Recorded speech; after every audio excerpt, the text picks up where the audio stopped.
Hello, takulandirani kuno ku Mabena Studio. Tabweranso ndi uthenga wina wa mtumiki wathu Twaibu. Mverani uthengawo komanso mutumizire achibale ndi alongo kwina kulikonse kumene ali, kuti nawonso amvere.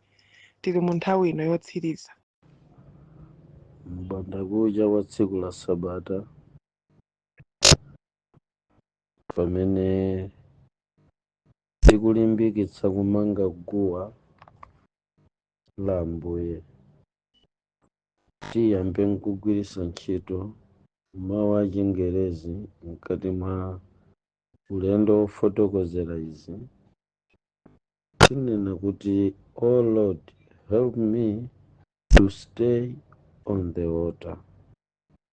Ambuye mundithandize ine kukhalabe paguwa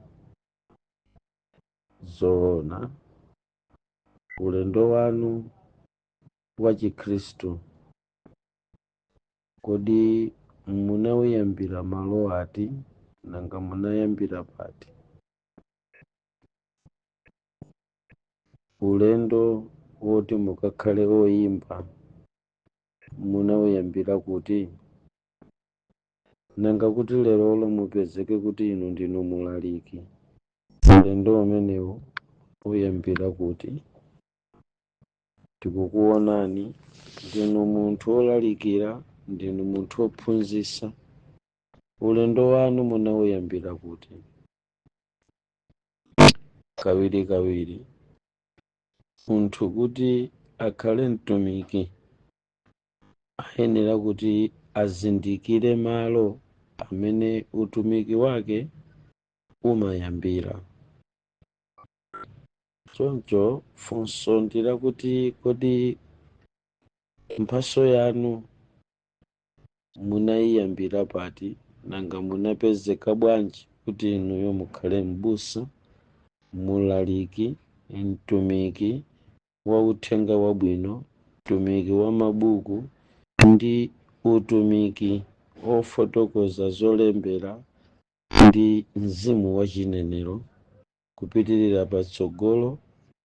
Munayambira pati? Kupemphera kumaoneka kolemera malinga ndi mayimidwe ndi masemphanidwe amalo amene anthu amanyamuka. Pali nyengo yomwe Chikhristu chimaoneka chozizira, koma timapitirirabe kukhala akhristu oyendetsa mpingo mkati mutangoziziriratu kuti zii. Mulungu amalola liwu lanu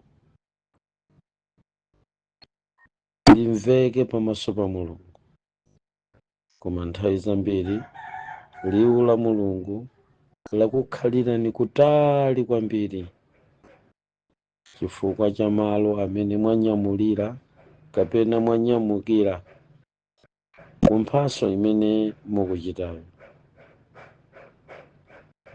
Komatu nthawi zonse Mulungu amafuna kudzutsa mtundu, kudzutsa mtumiki kuti akhale naye. Umayamba kuyaka moto mkati mwako chifukwa cha malo amene uli pa ulendo wa utumiki wako. Kodi amene amayika moto mkati mwanu ndi ndani? Ndiyambe nkuti ulendo uliwonse wa Chikhristu timafunika tiuyambire pa pemphero, pa bondo.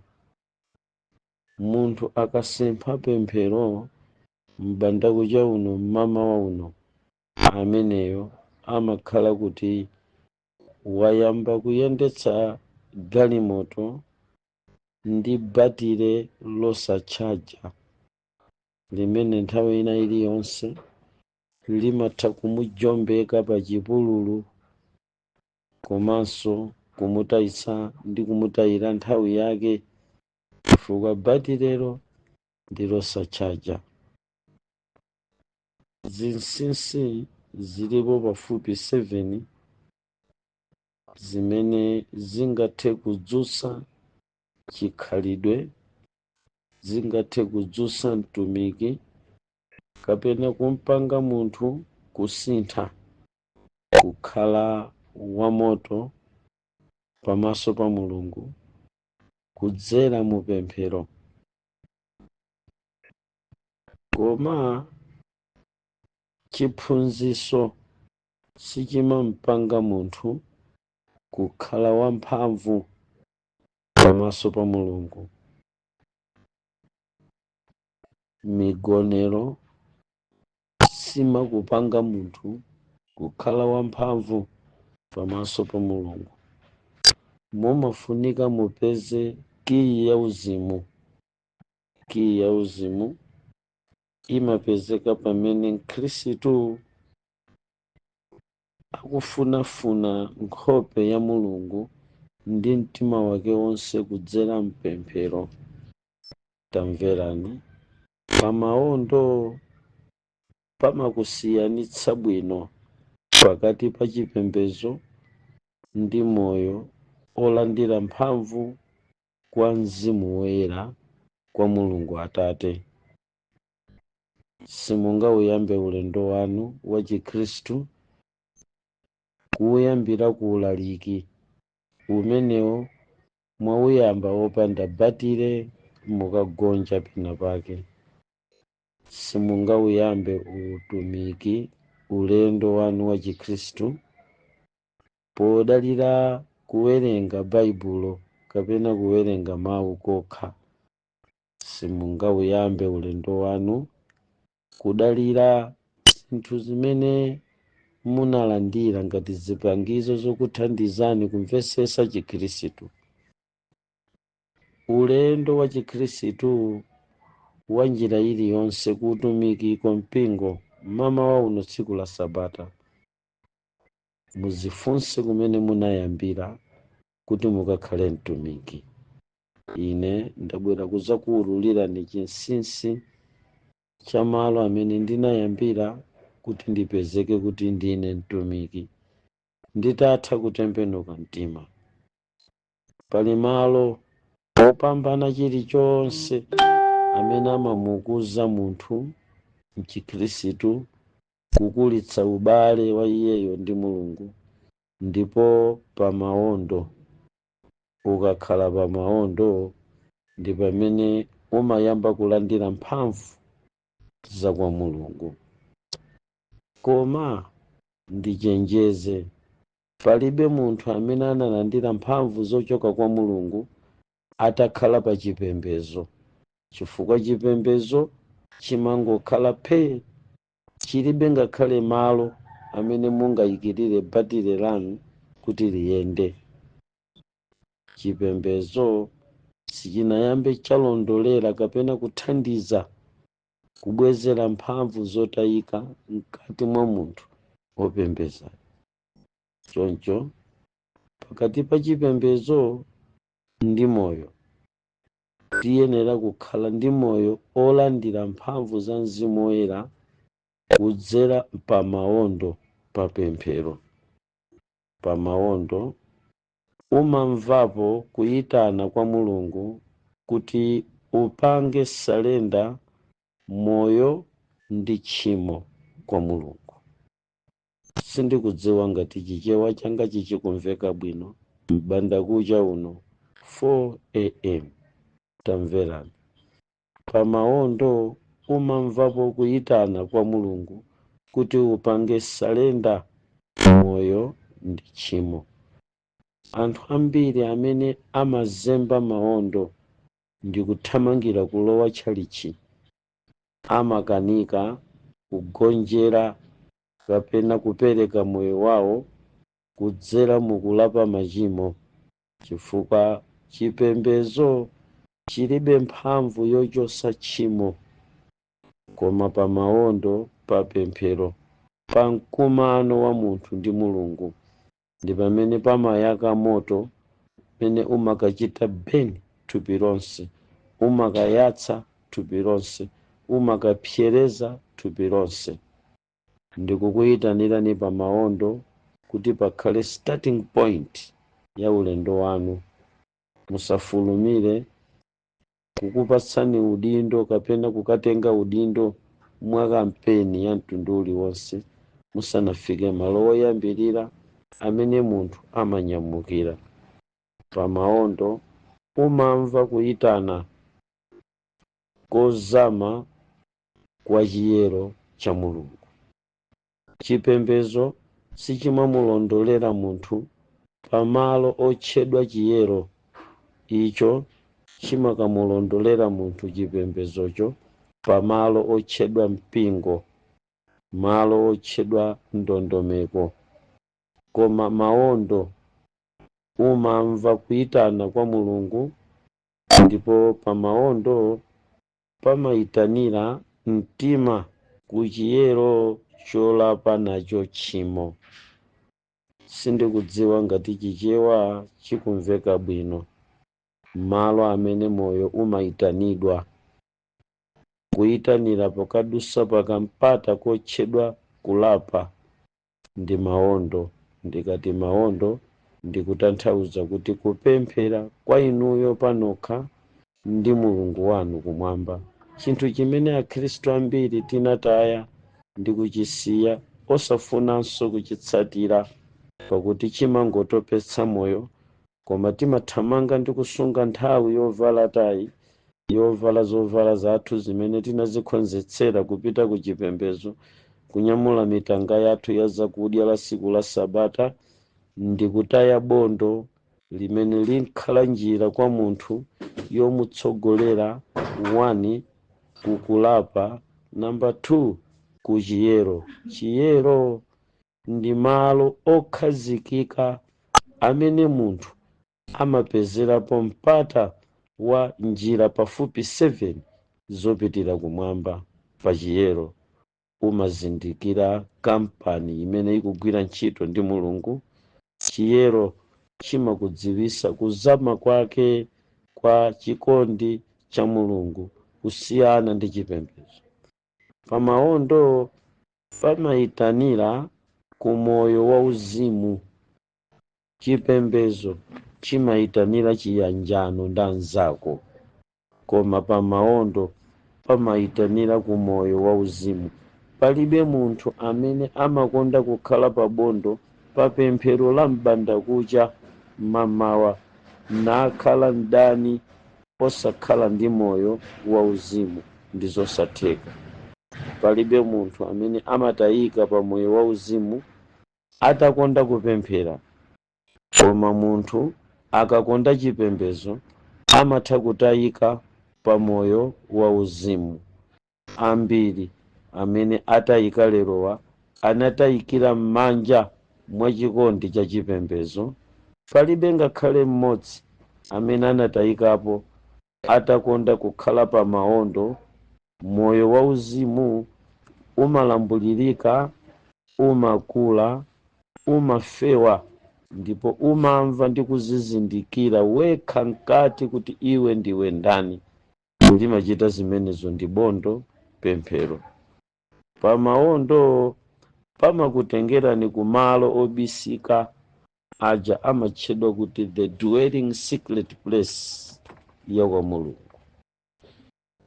Simungayende kupita pa malo obisika okakumana ndi Mulungu kudzera nkuwerenga, kudzera nkuyimba, kudzera nkulalikira, kudzera nkuphunzitsa, kudzera m'maumboni. Simungalione ngakhale khomo lolowera pa malo obisika a Mulungu. Chingerezi amati the secret dwelling place. Munjira ina, chimake chakamvuluvulu wa pa malo obisika pamene pamapezeka Mulungu, diso njira imapezeka munthu akayamba kukhala pa mawondo. Pa mawondo pamachoka moto umene umasintha thupi lonse. Namba 1, sakumva munthu chichewachi. maondo pamachoka moto umene umasintha thupi lonse. Tamverani, thupi la zilakolako, thupi lokonda maonekedwe ndi matamandidwe a moyo uno, silimatha kumwalira kapena kupyerera ndi ndondomeko zachipembedzo kapena kusunga sabata kapena kupereka chachikhumi. Sizitheka even kungoyimba nawo kokha nyimbo zakutchalichi sikumampanga munthu kusintha thupi lace. Iwo amene anakonda kuyimba nathawa mabondo anakanika kusintha thupi lawo, chifukwa nyimbo sidaotche uchimo, sidaotche thupi. Nkamati thupi ndikunena matamandidwe ndi zolakalaka za moyo uno. Kulibe chimene chimachotsa zimenezo, koma ukakhala pabondo, pabondo pa ndikunena kupemphera. Timvane pano, pamaondo pamaletsa mkumano umene umachitika pakati pa thupi ndi Satana. Mulipo ayaya, mulipo abale, kodi ulipo mchimwene kumene uli kulikonseko? Umvere statement yochititsa chidwi iyi imene ndikufotokoza ineyi. Pamaondo ndi pamene pamaletsa mkumano wa Satana ndi thupi. Satana amafuna kupanga meeting zikuluzikulu ndi thupi lanu kuti akayendetse mapulogalamu ace a Satanayo. Ndipo munthu ngakhale wapakachisi popemphera ndi m'busa ali mdzikalata, ngati athawa mabondo, Satana akalipempha thupi kuti akakumane, palibe chikalata chopezeka ku koleji ya mtundu uliwonse chimene chimauletsa mkumanowu. Ndibwereze kuti palibe talenti iliyonse imene Mulungu anakupatsani imene ingaletse mkumano wa pakati pa Satana ndi thupi. Pamaondo pokha ndi pamene pamachoka moto umene umakalekanitsa kucheza kwa Satana ndi thupi lanu. Amakathamangitsa kunong'onezana kumene mumanong'onezedwa ndi Lucifala ndi pemphero lokha. Mkhale Baibulo mutasamira kumutu, koma mwathawa pamaondo, deire thupi lanu lidzilandira mauthenga, lidzilandira mikumano, masigino ofuna kuti mukumane naye Satana alamulire achite ndi thupi lanu. Koma mukadzachita build your own altar, kupemphera 4 am mobwereza ndi kuupanga kukhala lifestyle yanu, zoona mudzathetsa mgwirizano umene umabwera kuti ukachitike mogwirizana thupi ndi Satana ndiyerekezi. Tamverani, pamaondo pamaletsa kuonana kwa thupi ndi Satana. Ndimafuna ndibwereze pamenepo. Kuonana, Satana amakhala pa mdima, osati ndi ma church doctrine. Angakhale mutapanga study Bible lonse nkukhala mu mtima mwanu, still Satana amakuonani pamene muli. Pemphero pabondo ndi pamene pamawaza chidima chosaneneka chachilakolako cha mkumano wa inu ndi Lucifer, kuti kwacha 4 am mwagwada pansi mukupemphera muli pabondo. Still mudziwe kuti pemphero limenelo limakhala likugamula giraundi, ya mkumano pakati pa thupi ndi Lucifer. Tamverani. Mukaleka kupemphera, Satana amakumana ndi madimandi a thupi, thupinso limakumana ndi madimandi a Satana. Kaya mulipo achibale aulendo wopita kumwamba inu, okhala mu mpingo osiriza inu, tsiku la Sabata lino mumvesere ichi chindichidwi ndibwereze statement yangayi. Mukaleka kupemphera, Satana amayamba kukumana ndi madimandi a thupi lanu. Thupi lanunso limayamba kukumana ndi madimandi a mdierekezi. Tamverani.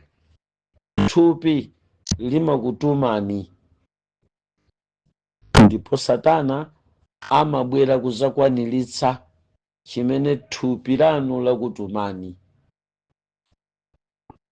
Sakumva munthu. Satana amabwera kudzakutumani pa madimandi amene thupi lanu likudimanda. Thupi la nyama ili ndilosausa kwambiri kukhala nalo. Ngati pali chinthu chovuta kulera ndi thupi limene muli nalolo. Lilibe thewera thupi limenelo, lilibe chikwesa thupi limenelo, silimalola ngakhale kuveka pampa thupi limenelo, ngakhale mutavaka jishango thupi limenelo, ngakhale mutavala helmet thupi limenelo, sizitheka. Ndi pemphero lokha limene limaletsa makumano a thupi ndi Lucifera. Number 1, muzama.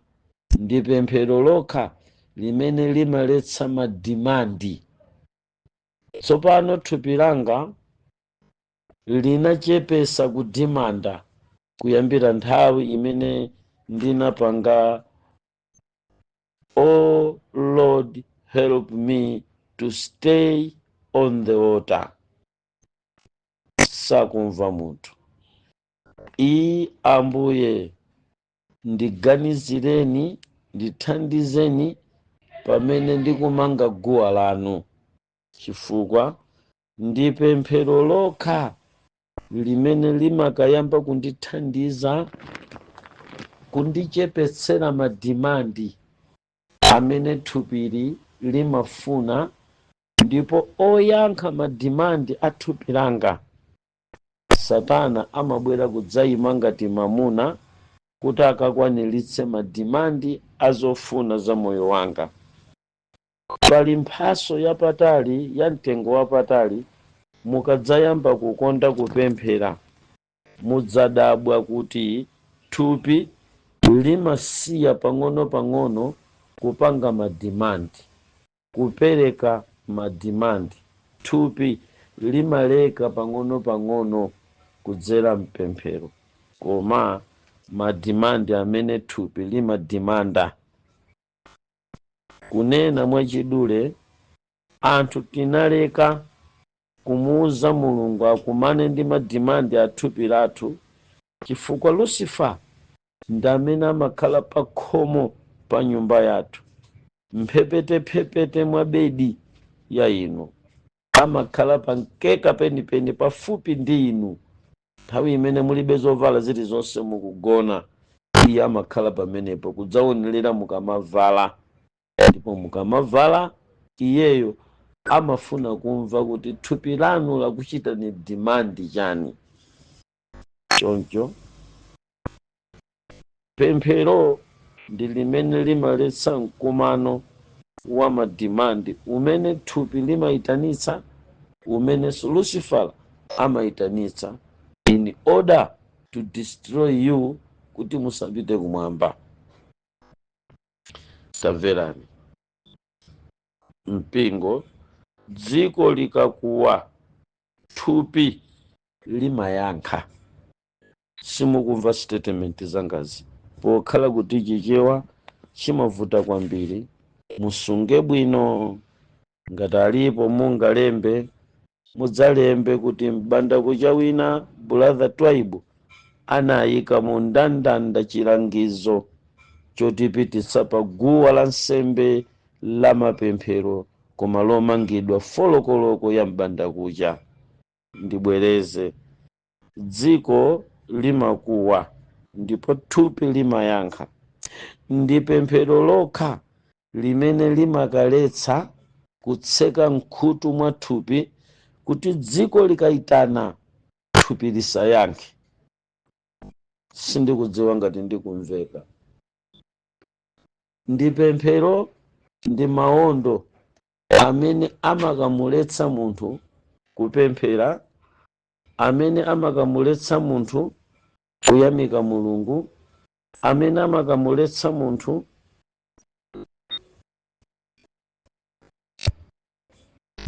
ndi pemphero lokha limene limakaletsa thupi kuti lisayankhe dziko lapansi likamayitana. Dikirani pang'ono.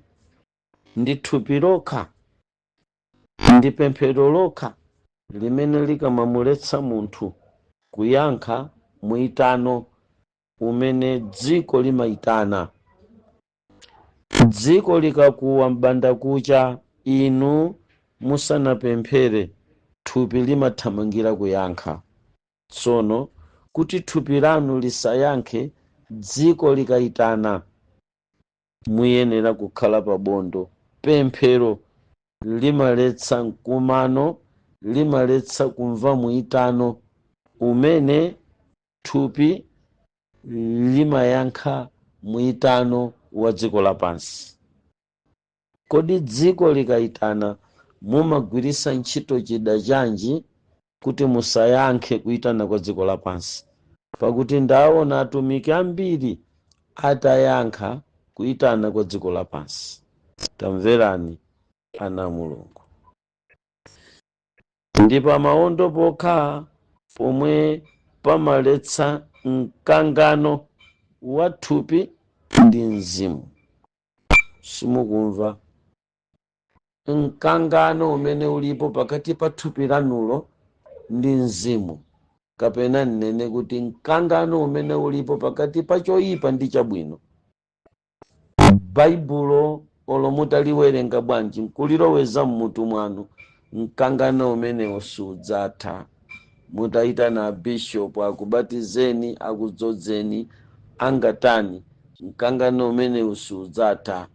Koma mumve pano, ndi pemphero lokha limene akapeza thupi ndi mzimu zikukangana, amayileretsa nkhaniyo, thupi libwerere kudoti, libwerere kwawo likapumule, mzimu abwerere kwawo akapumule. Limakhala pemphero.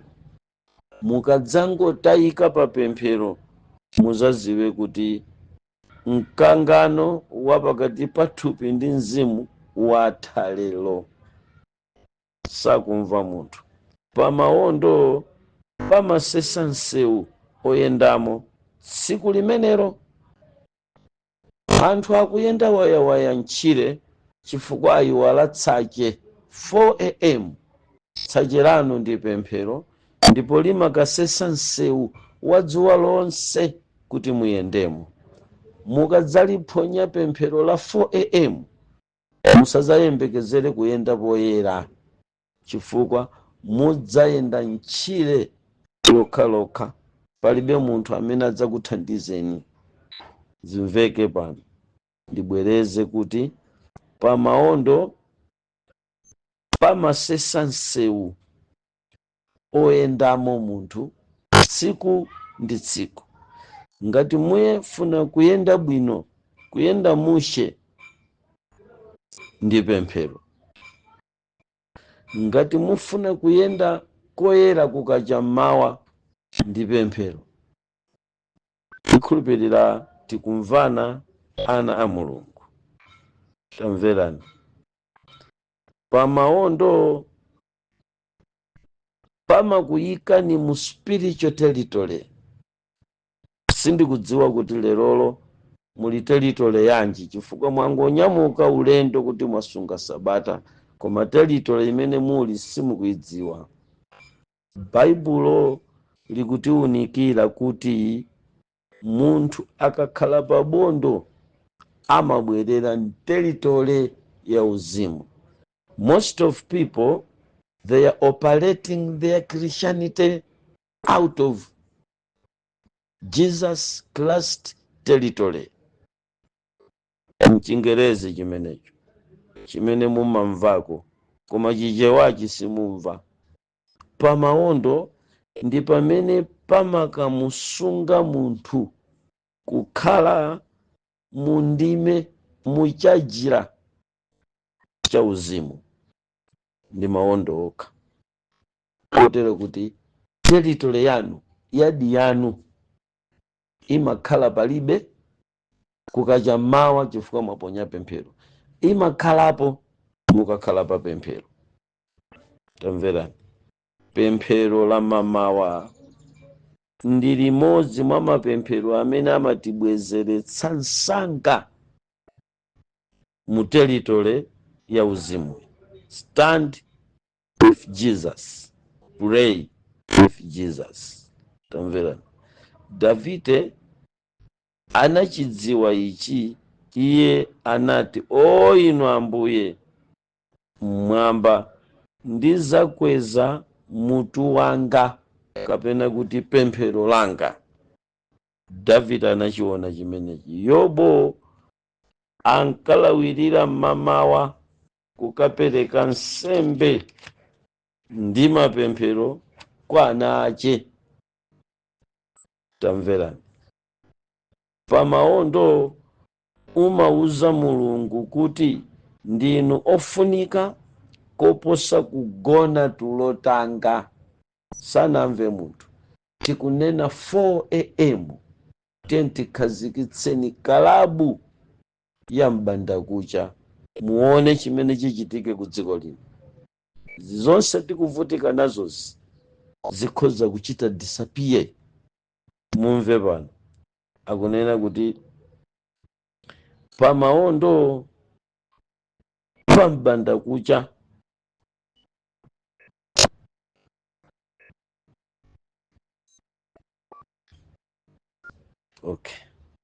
pamaondo pambandakucha umauza Mulungu kuti ndinuyo ofunika koposa ine.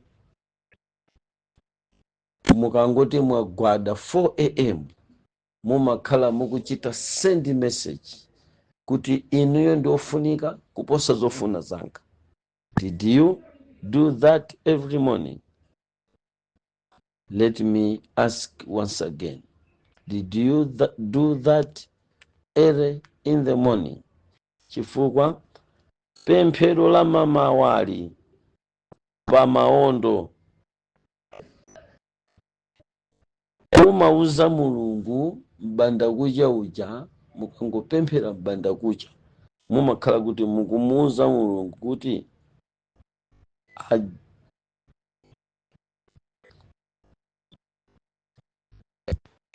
umakhala ukumuuza Mulungu kuti ndinu ofunika kuposa zofuna zanga. Mukangodzuka 4 am pamaondo pa 4 am umamuuza Mulungu kuti ndinu ofunika koposa zimene dziko lapansi lingandipatse. Take point. Mukamapemphera mbandakucha mumakhala mukumuuza Mulungu kuti Mulunguno ndinu ofunika kuposa zonse zimene dziko lapansi lingandipatse. Opanda pemphero Chikhristu chimazizira. Opanda pemphero kusintha kwanu kwa mkati kumaleka, kumayima zi. Sanamve munthu. Mukaleka kupemphera function ye Chikhristu chanu chimachita freeze, chimauma. Ndiye kuti chikakomoka olo mukasunge sabata lero lomene tikusungiramo. Koma ngati inuyo mulibe guwa la nsembe, you are not building your own altar. Let me remind you guys, mumachita freeze chifukwa mukupanga zinthuzi opanda pemphero. Ndiye ndibwereze statement imeneyo. Opanda pemphero kusintha kwanu kumayamba kwaleka. Ndi chifukwa chake muone kuti anthu amene ankapemphera anasiya, basi panopa amayenda ndipo chikhristu chija chikuchita disappear, mphaso ija ikuchoka. Anali okhulupirika amenewo amene angosiya kupempha, kumene akupita ndi kukagwera nzenje ngati ndi atsogoleri utumikiwo ndokaphwanyisa kukhoma. Tamverani amayi ndi abambo, kutentha kwa mzimu wanu kuyenera kupitirire, chifukwa kutentha kwa moyo wanu kumene kukalumikizana ndi Mulungu sikumayenera ulesi. 4 am ndi pemphero limene silifuna ulesi, chifukwa ndi pamene inuyo mumayambira ulendo wanu, ndipo ulendowo 4 am mukadzuka mumauyamba ndi Mulungu. Koma mukasiya kupemphera nkungodzuka, simunauyambe ndi Mulungu ulendo umene. Pamawondo pamakulozera kokasaka Mulungu ndi ludzu ndi kuthedwa. Ambuye muzilemekezeka chifukwa cha mfundo ndi kutulusa, osati zongochokera ku maganizo anga zosalemba, koma za inu Mulungu wakumwamba. Ndibwereze, pamawondo pamalozera munthu kokasaka Mulungu. Ngati anthu ambiri sakusaka Mulungu, amakonda kungowerenga, amakonda kungomvera. Koma nthawi zonse munthu amene amakonda kupemphera, sizingatheke kupemphera 4 am pemphero lonse nkuta iyeyo osasaka nkhope ya Mulungu. So, pemphero limakuthandiza kusaka Mulungu, komanso pemphero limathandiza munthu kusunga zimene mawu a Mulungu alankhula. Pamawondo pa 4 am ndi pemphero la 4 am siyongothesera kungothesera njala chabe, koma ndi nkhondo. Kupemphera 4 am sikungopemphera chabe, koma ndi nkhondo. Mumakhala mukusayinira nkhondo ya tsiku lonse limene mukhalepoli. Pemphero la 4 am umauza Mulungu kuti zinankanika, koma ndikufuna Mulungu mundinyamulenso.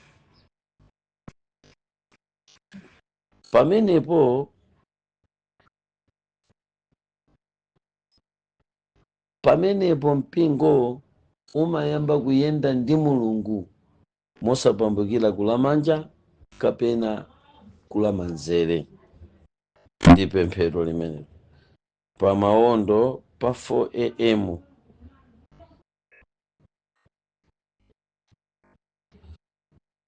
pamakuuza kuti iyi si njala chabe, koma ndi nkhondo. Awa si matenda chabe, koma ndi nkhondo. Ngati umakonda pabondo, ambiri amene sakonda kuwerama ndi kugwadira Mulungu banda kucha amakumana ndi mavuto akuti samadziwa njira imene ayenera kuyendamo ndichochita dziko limenelo choti chathandize, chifukwa palibe njala iliyonse imene imabwera mu mtima mwawo yolumikizana ndi Mulungu. Iwo amalumikizana ndi zipembedzo zawo, maeloda awo. Koma ine ndibwereze kuti pamawondo pa 4 am pamathandiza munthu amene ukuyendapo kuti ukadziwe kuti njira za mulungu ndi njira za satana ndiyelekezi ndi zolekana, ndipo amakutsogolera iweyo ku madzi abwino. Sakumva munthu ndiyelekezi. mukafuna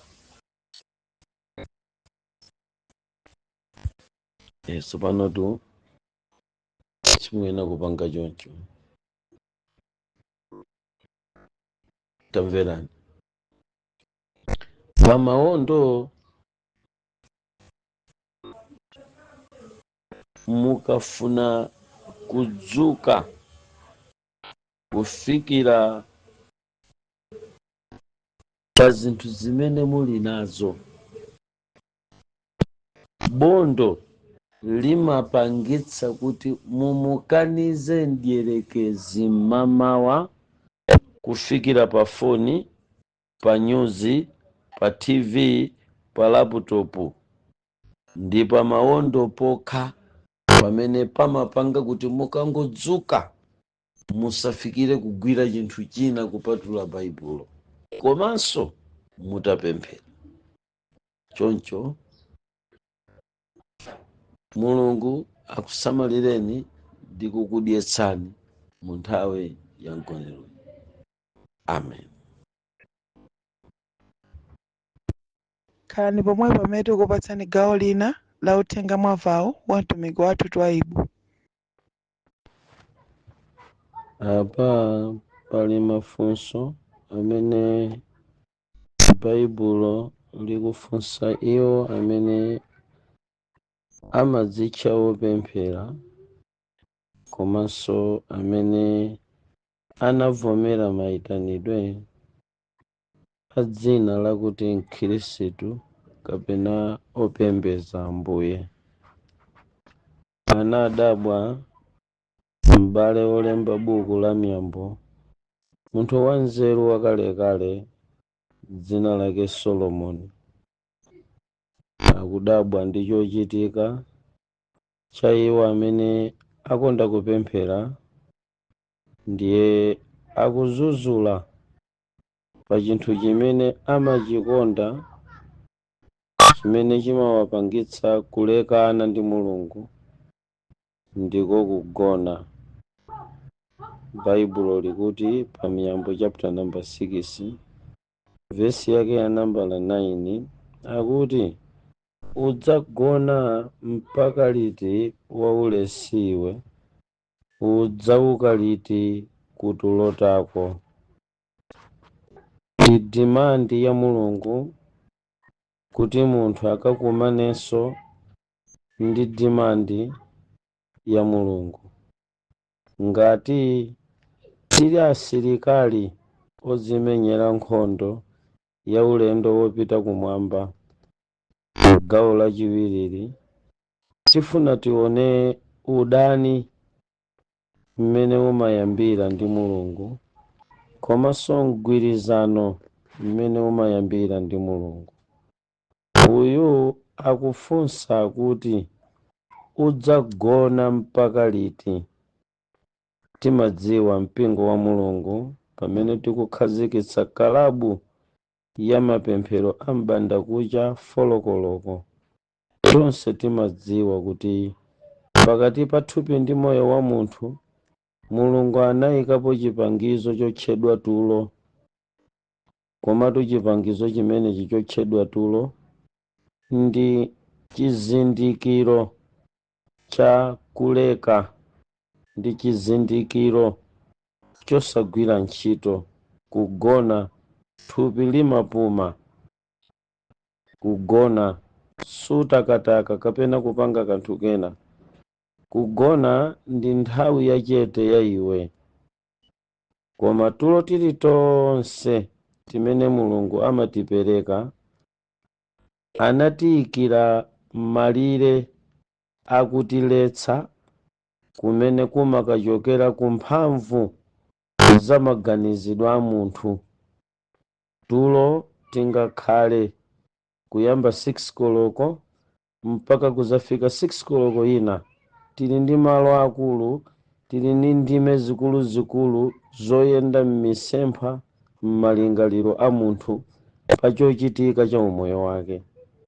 Choncho tulo ntimene timakabereka kukamaka cha mmamawa mwana amene amatchedwa kuti ulesi.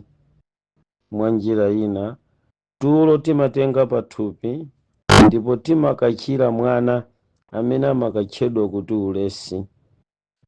Izi zimakhala ndi mbali yayikulu ya pamoyo wa munthu opemphera ngati sangazindikire kuti tulo tingamulekanitse ndi chikondi cha Mulungu kudzera mpemphero. Kotero kuti mamawa kukacha munthu umayenera kudzuka folokoloko kuchotsa mwana amene ayenera kubadwa otchedwa ulesi. Iweyo nkuyikapo pemphero lokukhazika pa mgwirizano ndi Mulungu. Munthu wanzeru wakalekale Solomoni akuti iwe udzagona mpaka liti waulesi, iwe udzauka liti kutulotako. Ndi chosowa cha Mulungu kuona munthu amene analembetsa mwakufuna kwake kuchikhulupiriro kuti ndimakhulupirira Mulungu, kumuona akudzuka mokangana ndi ulesi nkuyamba kupemphera. Akamuona kuti akugonabe ameneyi waulesi, akuyilephera nkhondo yolimbana ndi machenjerero a mdierekezi. Vesi 9 limafunsafunso kuti udzauka liti kutulotako.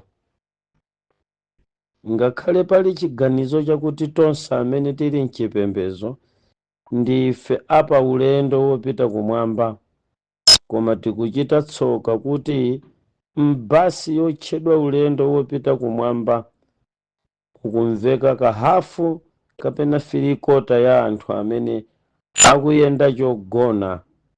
Tidanyamuka ku Lilongwe ogona, tsopano tasala pang'ono kuti tikabooleze mzinda wa Blantyre, koma ambiri adakali wogonabe.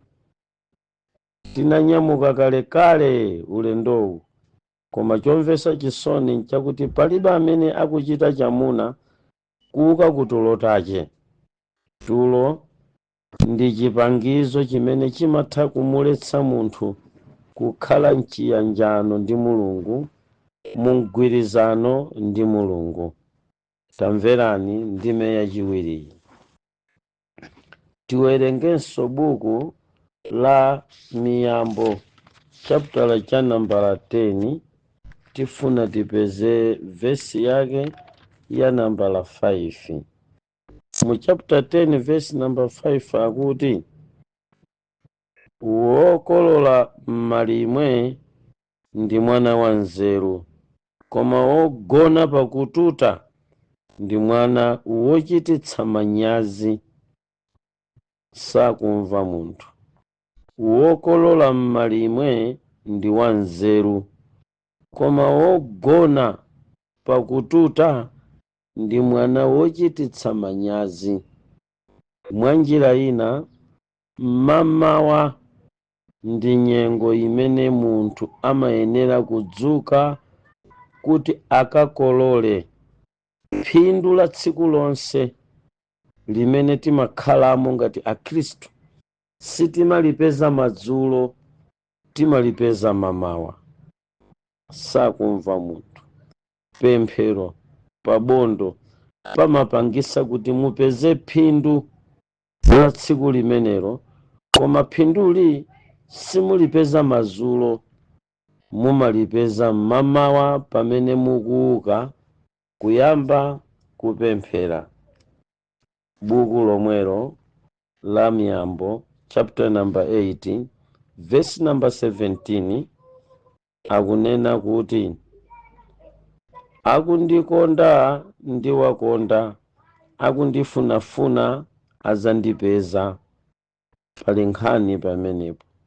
Okonda Mulungu amayamba kumfunafuna ndipo iye alilede analonjeza mfumu yakale ya nzeru Solomoni polemba bukuli la miyambo akuti amenewo azandipeza. Ndi nthawi yanji imene timampeza Mulungu? Si pamene dzuwa latuluka, koma m'banda kucha kudzera mpemphero. Tiye tioneni zitsanzo za atumiki awa amene anapemphera koma mmamawa. Abrahamu, mwini mayitanidwe achikhulupiriro, tsiku lija atachoka kummawa kwa uli wa akadalayo, ulendo kukammangira Yehova guwa lansembe lopembeza ku Mamre kuja kuntunda, anazindikira chinsinsi chakukhala bwenzi la Mulungu Abrahamu, ndiko kuuka mmamawa kupemphera. Anapasira ndodoyi ya chikhulupiriro chothamanga liwiro la makani kupita kwa Mulungu mmamawa, anampasira Mose. Mose anapemphera mamawa, analawirira mamawa kupita ku kachisi, adalawirira mamawa kukwera pa phiri kukatenga malamulo. Mamawa uli ndi chochitika cha mtengo wapatali kwambiri mu gawo lachiwiri mmene kwacha tsiku la Sabata.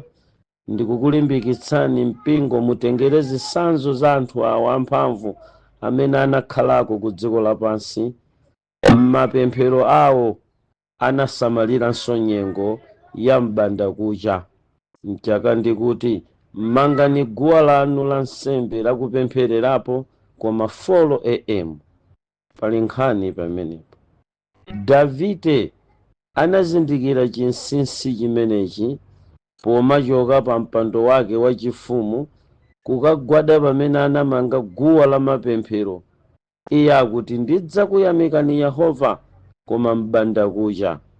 Tamverani, munthu amene adali ndi chuma chambiri mmawa konse wochokera ku Uzi, dzina lake anali Yobo. Katundu wa chikhulupiriro angakhale mu nthawi yakudwala, mu nthawi ya umphawi, amatchedwa kuti Yobo. Iye amadziwika ndi mawu akuti chondigwera chindigwere, chochitika chindichitikire. 13:13 Yobo. Iyeyi anazindikira chinsinsi china chimene chikadapanga opaleti chuma chake, chinsinsi china chimene chikadasunga ana ache, chinsinsi china chimene chikadampanga kukhala munthu olungama kummawa konse. Ndiko kuuka mmamawa kupemphera. Angakhale mu nthawi imene anabereka, iyeyi analawirira mmamawa kumakapereka nsembe kumakomo kwache ana ache deire, koma amachita zimenezi m'banda kucha. Tamverani, timayambira pa Yesu m'chipangano chatsopano kumuyamikira kuti iyeyi ndiye mfumu ya mafumu imene ndi chitsanzo chathu cha ife.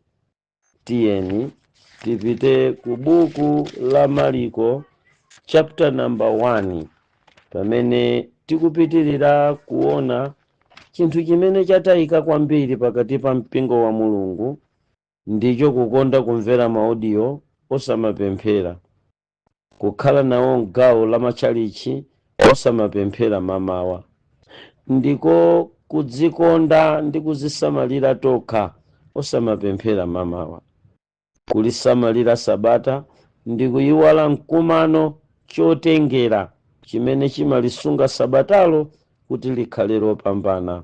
Basiketi ya Sabata, mmene Sabata limakhalamo, comfortability ya Sabata imapezeka mpemphero la m'banda kucha. Mukaphonya chotengera chotchedwa pemphero, Sabata limakhulukuzika pansi, limadyedwa ndi nyerere, limatuwa kuti mbu. Pomaliza limakhala Sabata lopanda phindu chifukwa munalitengera m'manja simunalitengere m'basikete yotchedwa pemphero imene mukadaliyikamo mmene kumacha mmamawa lero. Kodi lanu sabatali lili m'basikete yotchedwa pemphero? Tamverani wolemba buku la Mariko chapter number 1 verse yake ya nambala 35. Pali mawu akuti, ndipo mmawa mwache anauka usiku natuluka namuka ku chipululu nakapemphera kumeneko. The great man ever, Yahushua, adadzuka mmamawa ulendo ndi kamdima akugwiritsa ntchito ka usiku m'bandakucha. Olemba buku la Mariko anyamata amene adalemba mbiri za baibulo mmene anayendera ndi Yesu ankamuona ndi maso awo 4 am kudakaleka mdima akupita kukapemphera. Musayiwale kuti kupemphera mmamawa, kuchita zinthu ndi Ambuye mmamawa kunayambira mu ulosi olembedwa ndi mkulu otchedwa Yesaya mu Yesaya chapter number 21 mmene muli funso amati, mulonda nthawi yanji, mulonda nthawi yanji? Oyankha kuti kuli kucha koma kukadali usiku. Bandakucha ati umenewo.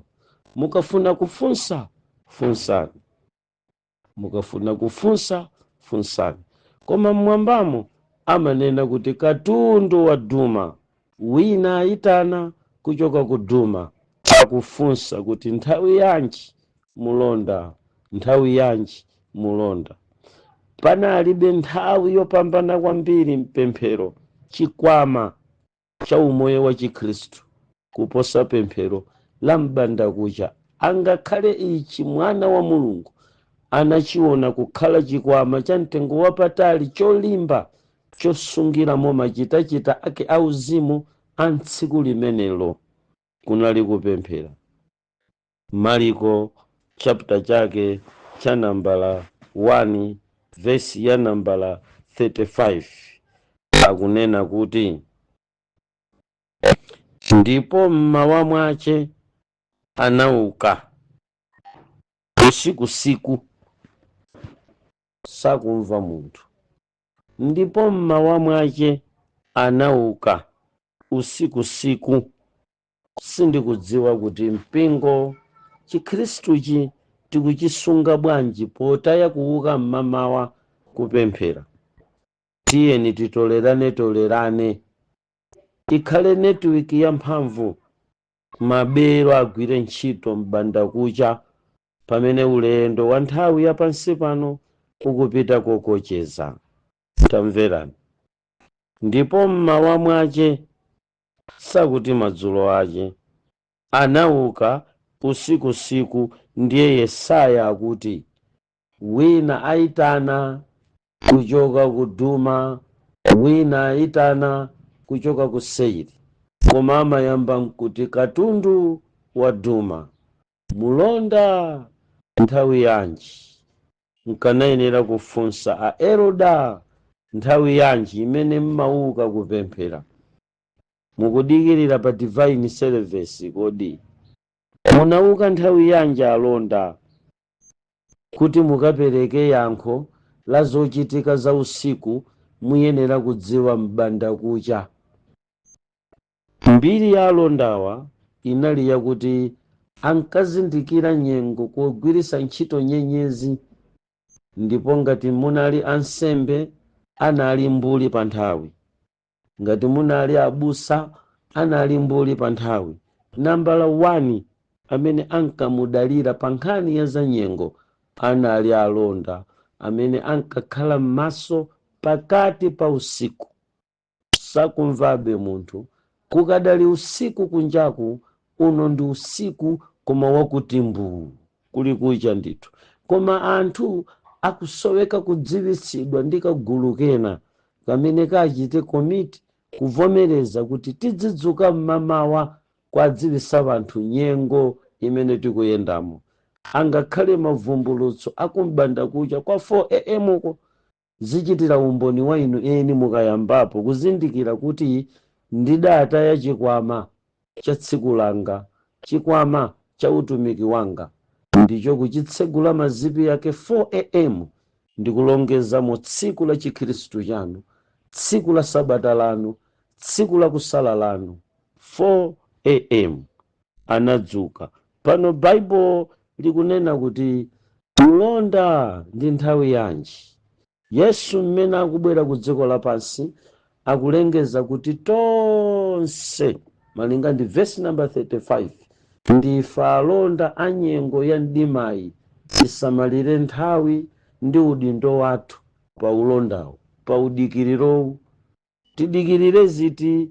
Tidikirire za Mulungu, koma titachangamuka kupanga register m'bandakucha kulichingamira tsiku limene tikuti tiyendemo, kulichingamira tsiku limene tikuti tigwiremo ntchito, kulichingamira tsiku limene tikuti tipangemo business, kulichingamira tsiku limene tikuti tilerane mkazi ndi mamuna, kulichingamira tsiku limene tikuti tipembeze lero la sabata.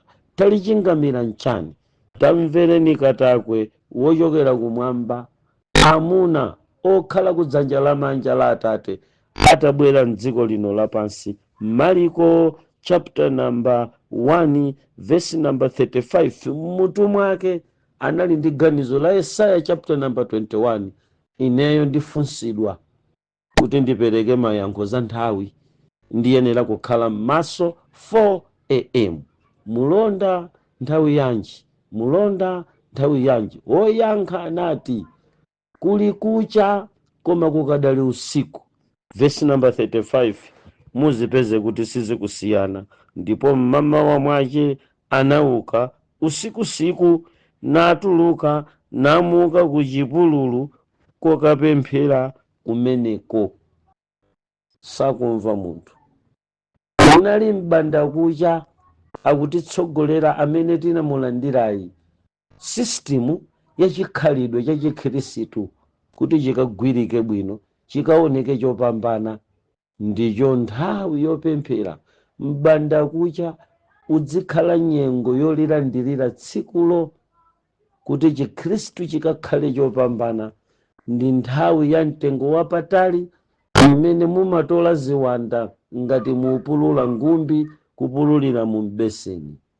Ndithu mumatola ziwanda ngati mutola dzombe kutsamba la mtengo pa munda panu.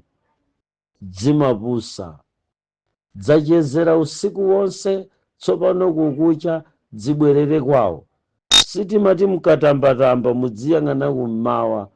Dzimakhala kuti dzatamba ziwanda usiku wonse, tsopano dzapusa, dzatopa kusunzumira m'mawindo, dzatopa kuyika mikwiyo, dzatopa kuyika mikangano, dzatopa kuyika mapulani, dzachezera usiku wonse kuti dzilowe mchipinda chanu dzakanika, dzili mbumbuna.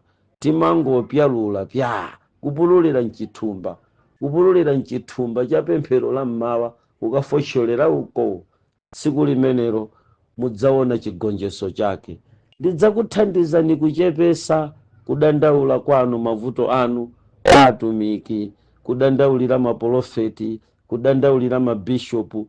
Mukadzalowa mpulogalamu yopemphera mamawa imene anachita Abraham, Mose, Davide, Yobo, Samuel, tamverani ana Mulungu, mudzathandiza kwambiri moyo wanu wa inu eni kudzidalira, ndipo zambiri simuzafuna thandizo, muzalipeza lili chikhalire, chifukwa akutifunafuna Yehova popezeka iye, ndipo muzampeza. Mumfune nthawi yanji?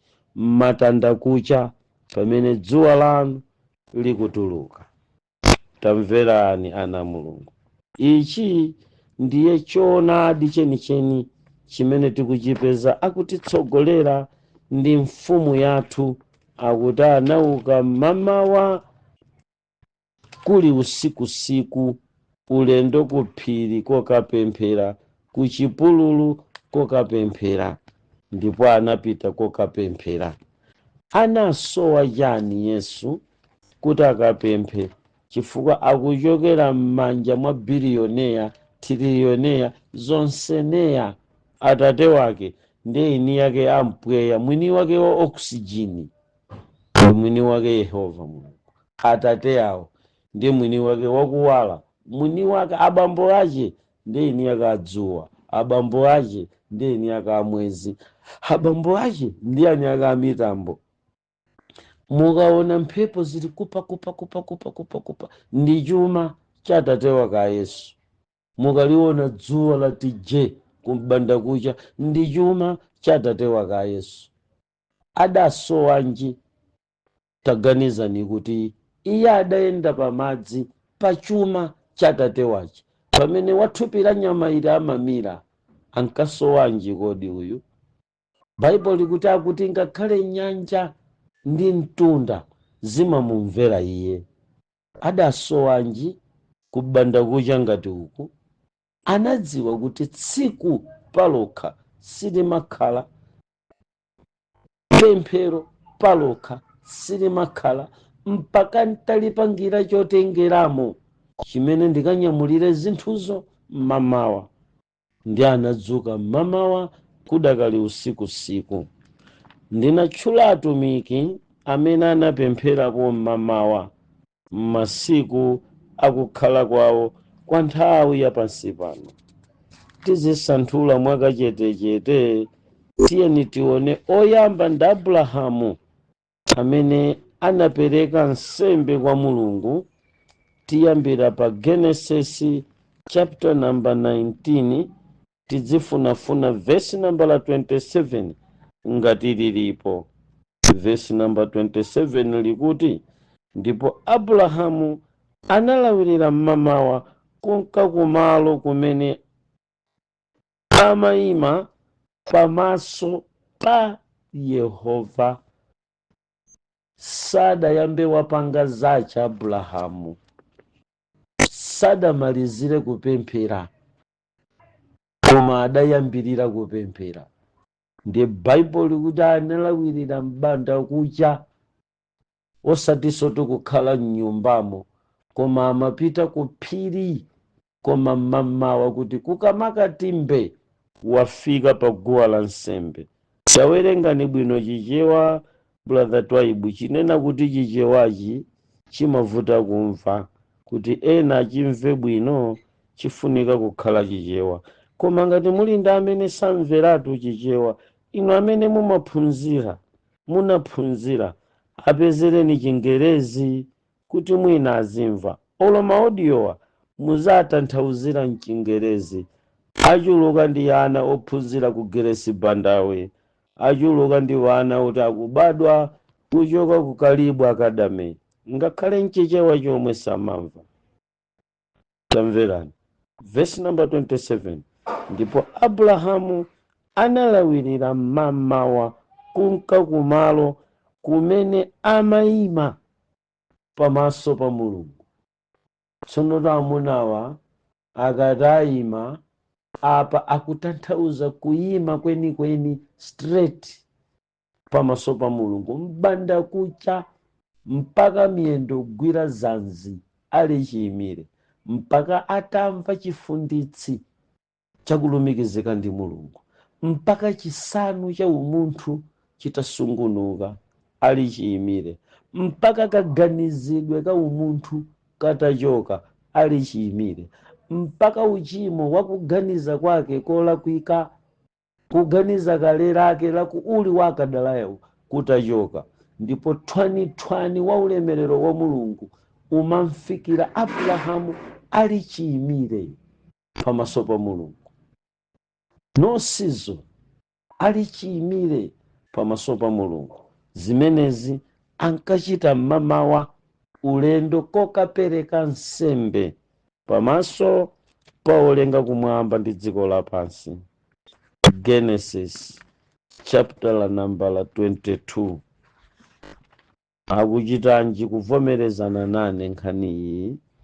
verse number 3 akunena kuti ndipo verse number 3 ndipo Abrahamu analawirira mmamawa namanga bulu wace natengapo anyamata ace awiri pamodzi naye ndi Isaki mwana wace nawaza nkhuni za nsembe nauka nanka kumalo komwe Mulungu anamuuza iye. Early in the morning anamdzusa Isaki, mwana wanga, nthawi yanji kuli kucha koma kukadali usiku, tiye. Anammangirira pa bulu. Nkhani iyi sifunika nkachite ndekha. Ananyamula anyamata azimthandiza kuti kuli mdima, nkhuni ikagwa amthandize kutola, nkhosa ikapulumuka amthandize kukusa, ndi akudzutsa anyamata. Mamawa akupita kukapereka nsembe pa guwa la nsembe. Tsiku lija amakapereka mwana wace Isaki. Musayiwale kuti kuperekedwa kwa Isaki ndi kubwera kwa nkhosa chinali chifanizo cha mkulu tampeza ku Luka chapter number 1 verse yake ya Marko chapter number 1 verse number 35. Chinsinsichi chikudziwika bwino kuchoka ku buku la Genesis. Musayiwale kuti tate wa chikhulupiriro ndi Abrahamu. Sakumva munthu. Iye analangiza m'Baibulo naulula mmene anakuzira chiyanjano chake ndi Mulungu chimadzera kupemphero koma la mbanda kucha. Ndi chimene ndikuti ndilankhule nanu. Verse number 3 chapter number 22 cha buku la Genesis. Muli chichewa mmene muchomveka bwino. Ndipo Abrahamu analawirira mmamawa namanga bulu wace natengapo anyamata ace awiri pamodzi naye ndi Isaki. Nkhani ndo imeneyo. Galimoto zanu zizizindikira kuti system yakulira kwa galimoto to follow ine nkhala ntalira chifukwa ndine bulu ya mbuyanga ndidzipita kumalo kumene mkulu yamakaperekera nsembe. Nkhani zosausa. Ili linali pemphero kuli kuzizira mbanda kucha, chisanu chitafika pokwera kwambiri 90 to 86 degrees Celsius. Panja akatuluka kupeza bulu wauma, nkhuni zili ndi chiwisi, akupita kuti kukatsegulira pemphero la tsiku mu nyengo ya nsembe zawo. Tisamachedwe mpingo wa Mulungu ndi kungochedwa chabe kumvetsera maudiowa. Tikutaya nthawi chifukwa pang'ono ndi pang'ono chitseko cha chipulumutso chathu, nyengo ya chikhululuko chathu ikupita kokatha. Tisanalowebe mchipinda 4 am kuzipangira kuti tikhale anthu okonda kupemphera. Ndiyende nanu ulendo kupita kwa mtumiki Mose amene analandirana ntchito ndi m'baleyu mu mbiri ya chipembedzo kuchokera m'buku la Exodo. Tiwerenga Exodo chapter number 8 pamenepo tikufuna verse number 20 ikutinji. Ndipo Yehova anati kwa Mose, uuke ulawirire mmamawa nuyime pamaso pa Farao. Taona atuluka kunka kumadzi, nunene naye, atero Yehova, tulola anthu awa amuke atumikire. Ndili nchинkhani chochititsa chidwi pamene tikukumbutsana lero mu tsiku la Sabata gawo lalikulu limene tinataya, limene limatipangisa kuti tidzidandaula kuti ine mmatilero kukhala mkhirisitu mmawa ndachimwa, mmene ndinayambira kupemphera koma palibe chimene chimandithandiza. Kodi mumapemphera nthawi iti? Nanga ndichiti chimene inuyo mumachita podzipereka kwa Mulungu, pobweza kapena kubereka kapena kumanga ubale wanu kudzera mpemphero. Tamverani, pano pali nkhani ikupezeka pa Exodo chapter number 8 vesi yake ya nambala 20.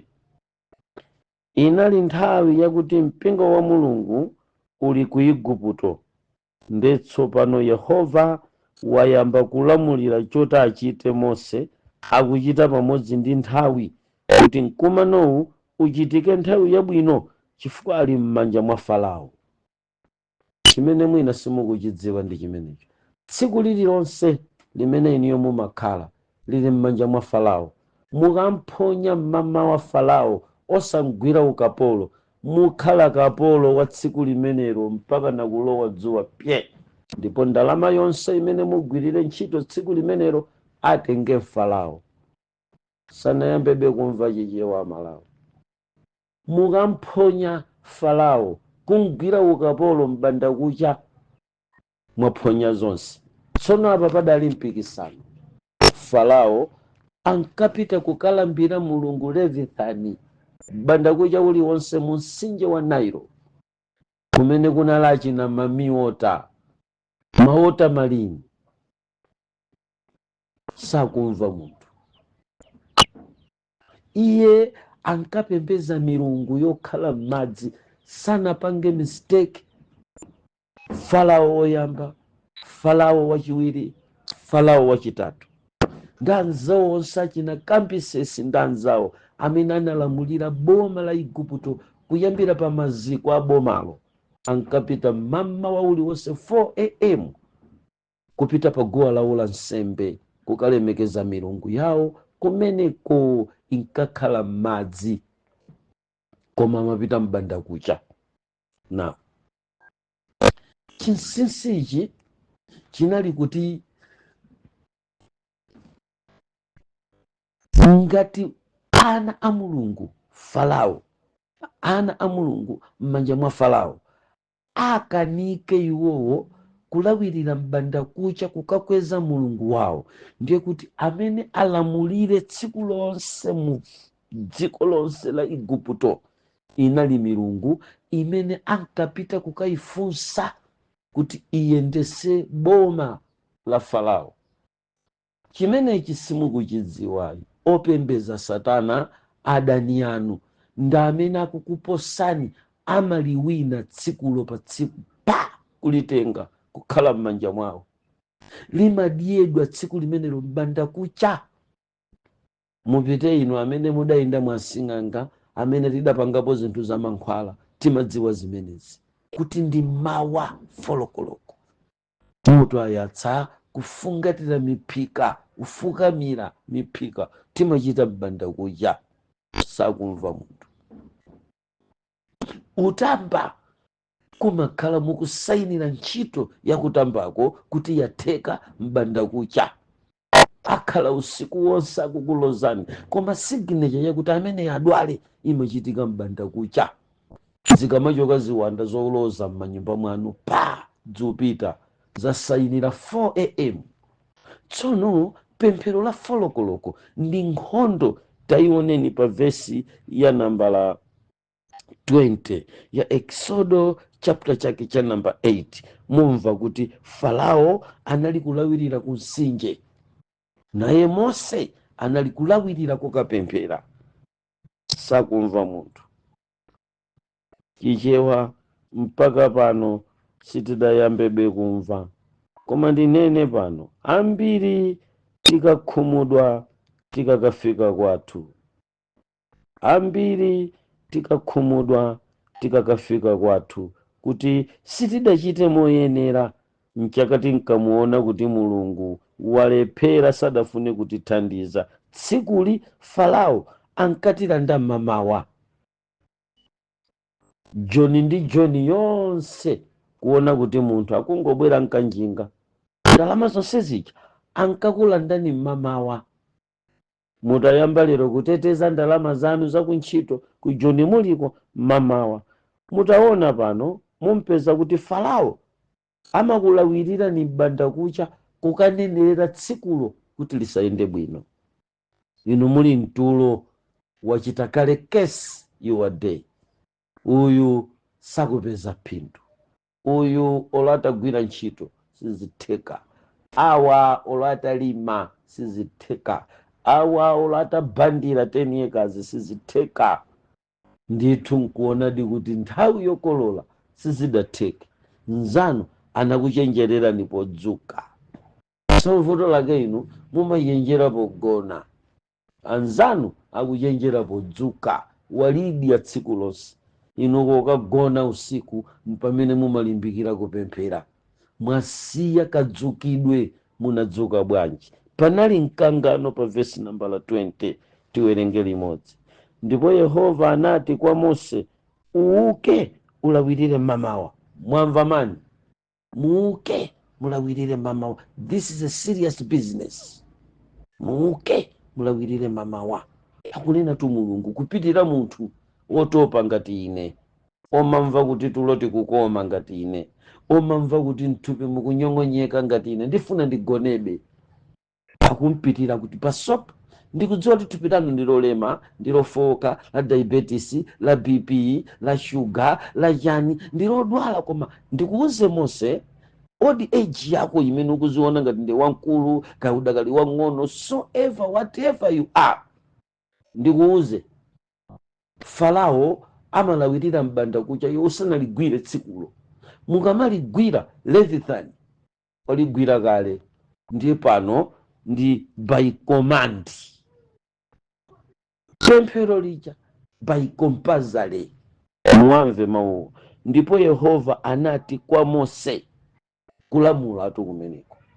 Leronso kwa inu ma advent anzanga ndi nonse amagulupu aumboni watu aibu, mumve verse number 20.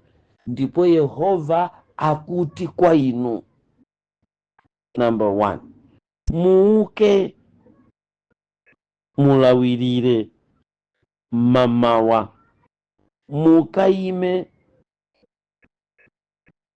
nuime pamaso pa Farao.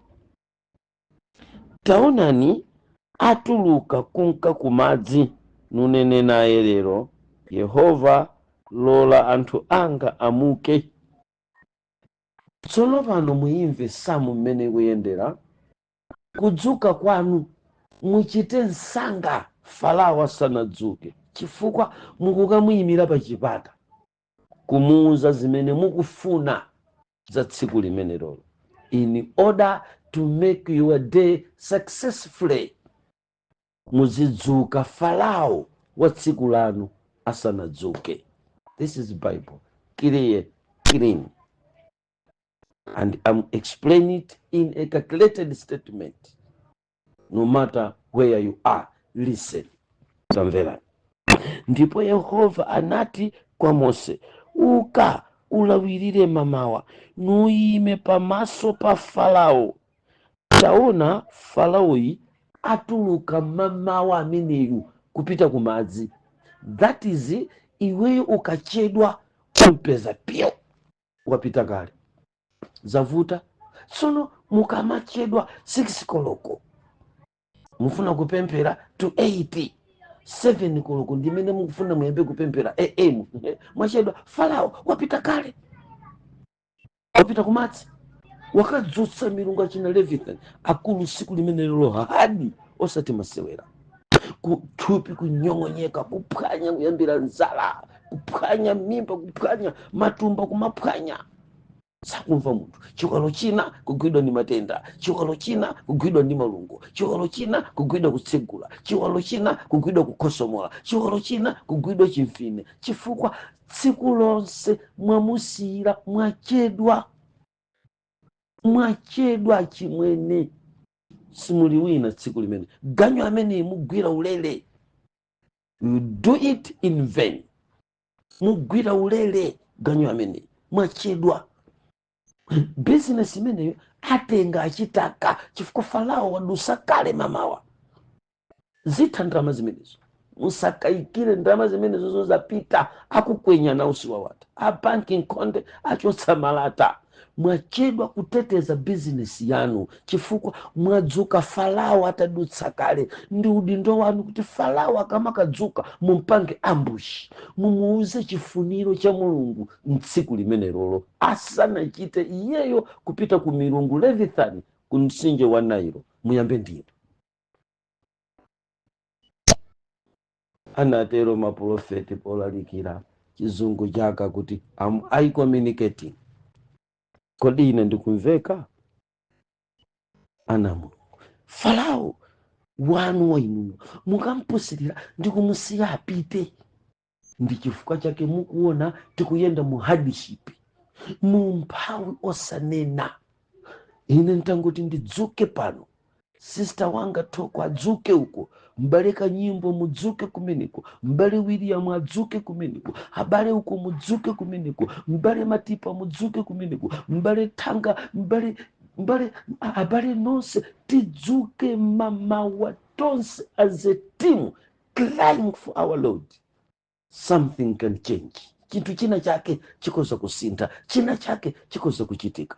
Koma talisira Farao tsiku tamusira so Farao dziko kamba kofuna kunyong'omera, kaya timakhuta kwambiri pogona I don't know, kaya sopo timasambira ndi okoma kwambiri ali ndi collagen wambiri I don't know. Sindikudziwa kuti kaya ndizakumwa zotsekemera zimene tibani yapogona I don't know. Sindikudziwa kaya chifukwa timachezera kwambiri kuonera filimu I don't know, kaya ndi foni kutichedwesa sindikudziwa. Koma tungati ndizipangizo zimene Mulungu wakudalisa nazoni zikukuchedwesani, mukuluza nkhondo zipita posachedwa zimenezo. Inu munaona anthu lero kulemera wiki imodzi palibe akuyenda wapansi, alibe suka likosi. Analephera kumposa Farao podzuka mamawa. Timayenera kukamuyimira pa gate. Mose akuyima pa gate, wachita kuuzidwa ndi Mulungu. Pa verse number 20, ndipo Yehova anati kwa Mose, mwamva mani, mulawirire mamawa mukayime pamaso pa Farao. Mwamva, chifukwa simukudziwa inu, mudziwe kuti taonani atuluka amene ikunka kumadzi. Ndi akangotuluka kunka kumadzi, inuyo musanatuluke mwairuza nkhani imene. So mmenemu ndi mmene ufumu wa Satana umayendera. Amachita mbanda kucha ulendo ku milungu yawo, kukanenerera zoyipa za bizinesi yanu, zoyipa za ganyu yanu, zoyipa za sukulu yanu. Zilibe kanthu kuti muli ndi certificate, koma dzukani mamawa kupemphera, kuchita protect a day kuti certificate yanu ija ikachite work kunchito, ikaonese mphamvu. Umisiri uja, umakaniko uja kuti ukaoneke mphamvu pa galaja. Mukufunika kuti inuyo mamawa mumpose Farao, asayambe ndi Farao kukayima pa okala yanu musanatsegule. Chizimveka chichewa pano. Asamayambe ndi Satana kukayima pa business yanu, muziyamba ndi inuyo. Asayambe ndi Satana kupita kukayima pa khomo la ananu, muziyamba ndi inuyo. Kazumveka zimenezi. Limenelo ndi verse number 20 lochokera ku buku la Exodo, kutipasa munthu wachiwiri amene anapemphera. Tiyeni tipeze Exodo yemweyo chapter number 24. Tipite pa Exodo chapter number 24. Exodo chapter number 24 ndampeza, ndikukhala ngati sindinaiwale, ndikufuna verse number la 4 lonso akuti nji ngati palipompo. Ndipo Mose analembera mawu a onse a Yehova, nalawirira kuuka mamawa, namanga guwa la nsembe pa tsinde pa phiri ndi zoyimirisa 12 ku mafuko 12 a Israeli. Sanamve chichewa munthu. Ndipo Mose analembera mawu onse amene Mulungu adamuuza. Malamulo a Mulungu ali kati, Baibulo lonse watipasa.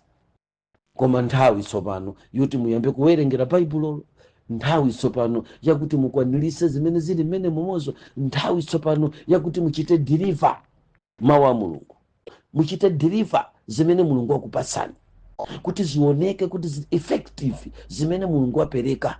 Verse number 20, verse number 4 akunena kuti ndipo Mose analembera mawu onse amene Yehova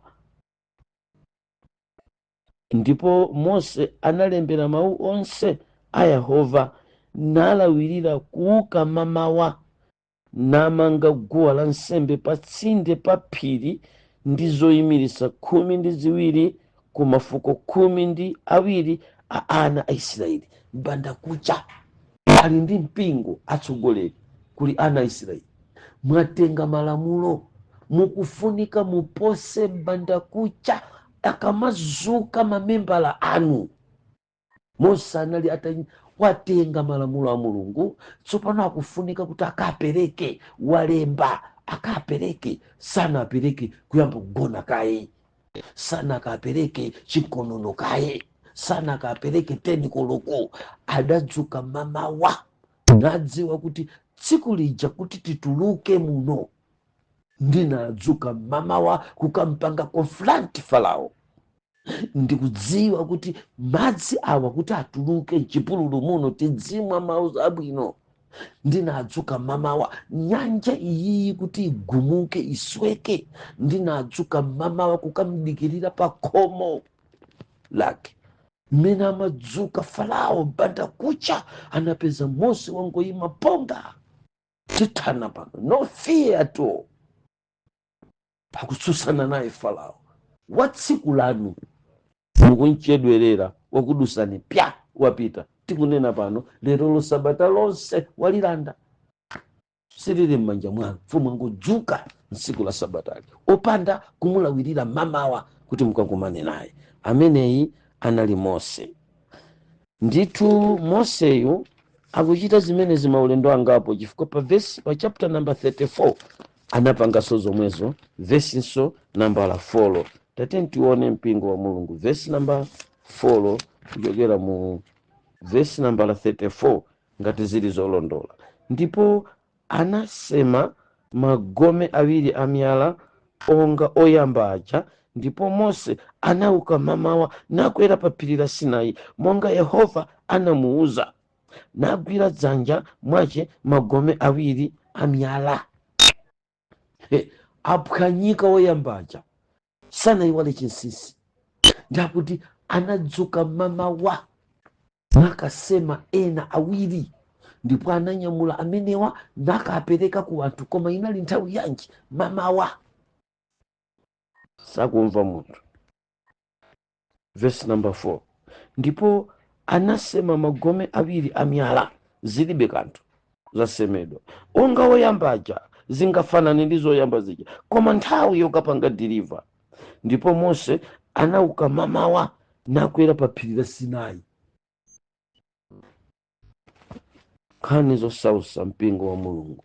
Ameneyo anali Mose amene anapemphera. Ndithu buku la Masalimo tikupeza munthu wa nambala 5, wa nambala wachitatu amene anapemphera mamawa. Tipiteni Masalimo chapter chake cha nambala 5, ngati sinaphonye vesi iyenera kukhala vesi nambala 3. Tikatayika tibwerako vesi namba 3 akunena kuti chapter number 5 verse number 3, mamawa Yehova mudzamva mawu anga, mamawa ndidzakukonzerani pemphero langa, ndipo ndidzadikirira. Chichewa chili kuno. Bwerani anzanga kuchoka ku mphepo zinayi za dziko lapansi. Tisamangopita m'matchalichimu, tisamangodzinamiza ndife akhirisitu, titataya chikwama chonyamulira tsiku, chikwama chonyamulira zolembera za Ellen White, chikwama cholembera mzimu wa chinenero, chikwama chosungira sabata, chikwama chosungira mpingo, chikwama choperekera cha chikhumi. Tamverani, uyu ndi Davide. Musaiwale mpingo wa Mulungu kuti panali Abrahamu, Mose, Davide, Yobo, Samueli, amene ndakupatsani kuti amenewa anapemphera mamawa. Pamene tikumaliza ola loyamba kwa munthu wachitatu amene anapemphera, tiwerenge verse number 3 ya Masalimo chapter number 5. Uyu ndi mfumu Davide. Verse yake ya number 3 akuti, mamawa Yehova mudzamva mawu anga. Uyu ndi akumutchalenja no Mulunguyo. Musanamve mawu a Farao, mudzayambire kumva mawu anga. Ndi point imene ndikufuna kupita, ndi imene Davide akulunjika. Mamawa isayambe ndi foni muyambe kumveketsa mawu anu. Isayambe ndi wairesi kulira, iyambe kumveketsa ndi mawu anu. Mamawa mudzayamba kumva mawu anga. Ine ndikufuna nsanapite patali pa ola loyambali, ntango kupasani anthu atatuwa, tiyende mofanana kuganiza kwa Davide pa verse number 3. Iye akunena kuti mamawa Yehova mudzayambira kumva mawu anga. Ndiye lonjezo. Tikamapanga kalabu ya oyera mtima ya opemphera 4 am ya magulupu a umboni watu aibu, pakhale kulonjeza kuti mamawa uliwonse mudzayambira kumva mawu anga. Ndiye kuti musapange mistake kugwira kaye foni kuti muone ma message. Musapange mistake kuika kaye pa TV kapologamu kena kakeka kumbanda kucha kafilimu kwa ku Nigeria kasimvekera mama wauja ayi. Musayambe kuika kaye wadi antoliro mama wa kumvera kuone na filimu za china chake iyayi. Achina Vandame mwasi 4 am chisanamveke chilichonse. Tilonjezane pano kuti Bible likuti Davide akuti mamawa Yehova mudzayamba kumva kaye mawu anga. Kodi mpingo wa Mulungu muli pomwepo ngati? Ndani angalonjeze ndine pamene tikusintha lifestyle ya ulendo wathu m'masiku akumapeto ngati ano pa Chikhristu pa tikuyamba kuyika maziko atsopano? Tamvera maaudio ana Mulungu. Tsopano tamvera maaudio, tadziwa, talankhula zinsinsi. Koma mpaka pano palibe amene zampanga zimene talankhulazi kufika pa point yolumikizana ndi Mulungu. Let's change guys.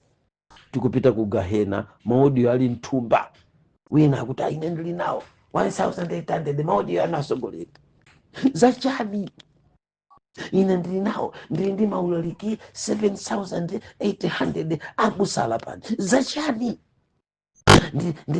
Ndi ma message ankwati ayankhomalizani 9800 nzacha. Prophecy update ndili nazo 21800 zabusa ku blanta yako a professor Kambwi nzacha olochita na 10 million nzacha. Bwelani pa maondo, bwelani pa pemphero, chifukwa pamenepa ndi pamene umayambira ulendo kuti mukakwaniritse zimene atumiki ndaneneri amene ali mnanu pafupi ku Malawi amakulalikirani mpaka mutapita pa maondo. Koma mukaphonya bondo muzingomvera ngati history basa, zingokhala mafunso. Kodi atwayi achule akalowa madzi ndikutuluka amatanthauza ya? Kodi atwayi muliko satanic mukamva njinga ya moto ikulira zinkayimira chani? Zosathandiza nkomwe mpingo wa Mulungu. Zimene zija zimakoma zimakhala ndi meaning mukakaziyambira pa pemphero. Koma pamene mukutaya pemphero you are miss everything. Komanso pamene mwataya pemphero, let me remind you, let me on you, mwachita miss heaven. Mwakuphonya paradiso, mwamponya mmene mwangotayana Davide mwamumva pano akuti chisanalire chilichonse pa khomo langa mumverekaye mkuwo wa ine.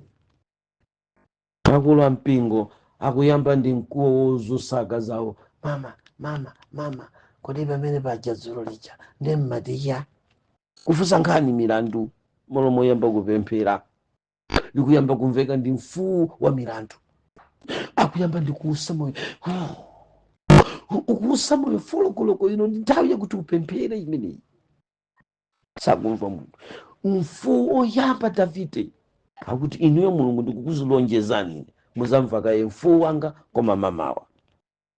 Ana Mulungu tisakonza ubale wathu nthawi imeneyo ndi imene umazindikira munthu une ndili pa mitala, munthu une ndili pa umbava, munthu une ndi wakuba, munthu une ndi wachamba, munthu une ndimanenera anzanga zoyipa, munthu une ndine wamabodza, munthu une ndi wofoja nkhani, munthu une ndasiya kulalikira uthenga ndikukangonena za anthu machali chimu kumakangonena athu aibu ndi woyipa ndaleka pazimveka mawu apemphero osati mbanda kucha kudzuka kulemba uthenga okanyuza munthu. Azimveka kayendi mawu a Mulungu musanapange kalikonse. Mundilole mpingo wa Mulungu kuti ndikumaliza ola loyamba nditachula anthu atatuwa ndakupasirani Davide. Talolani kuti timpeze Davideyu pa masalimo pa tiyeni masalimo 63 masalimo 63 kuti ndikojeze ola lakuyikira kumbuyo mawu apemphero pemphero koma la mamawa. Masalimo 63 masalimo 63 verse number 1. Imvani mawu anga ndikudandaula kwanga, sungani mawu anga. Masalimo 63 verse number 1. Inu Mulungu ndinu Mulungu wanga, ndizakufunafunani matanda kucha, ndipo moyo wanga ukumva ludzula kwa inu, thupi langa lilira inu, mdziko lowuma ndilotopetsa ndilopanda madzi. Inu Mulungu ndinu Mulungu wanga, ndidzakufunani matanda kucha, sindidzagona tu ine ndisadafunefune pamene ndayika foni ya 5,800,000 ndisanafunefune pamene ndayika makiyi agalimoto ya 550 miliyoni.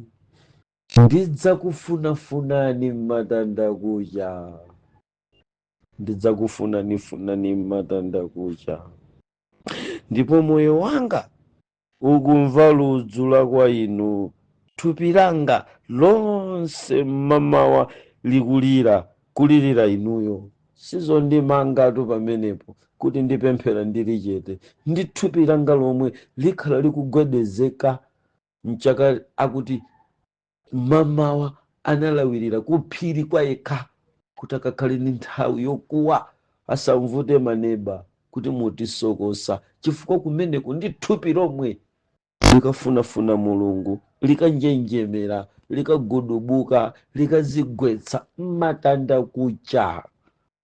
Sakumva munthu. Ndichita bwanji ine pakuti thupi langa liyenera kulirira inu, mdziko lowuma ndilotopetsa, ili dziko lopanda madzi, mpaka tsiku la maomboledwe la mayitanidwe pamene tidzakumana pa gombe lodala, mamawa uja mbanda kucha ujawo. Amen. Tathokoza chifukwa cha kumvetsera utumiki wathu wa lero ochokera kwa mtumiki wathu Twaibu. Tumizirana achibale komanso ndi alongo, komanso sayiwala upanga subscribe. Sikomo.